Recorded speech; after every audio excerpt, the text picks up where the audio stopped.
চিকিৎসক ঔষধ অছুলা মাত্র, রোগ নিরাময় করার মালিক মহান সৃষ্টিকর্তা। আপনি যে কোনো রোগে আক্রান্ত হন না কেন, এই রোগগুলোর কারণ অবশ্যই কিছু না রয়েছে। যে কোনো রোগ এমনি এমনি উৎপন্ন হয় না, কোনো কার্যের কারণ ছাড়া হয় না। তাই আপনার কী রোগ হয়েছে সে কারণ বের করে সুচিকিৎসা করলে অবশ্যই রোগ নিরাময় হবে।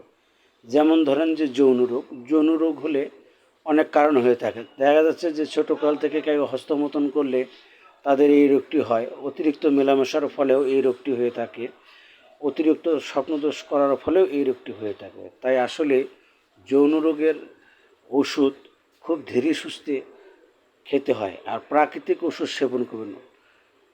কোনো বাজে ওয়ান টাইম ওষুধ সেবন করবেন না। এই ওয়ান টাইম ওষুধ সেবন থেকে বিরত থাকুন। ধন্যবাদ।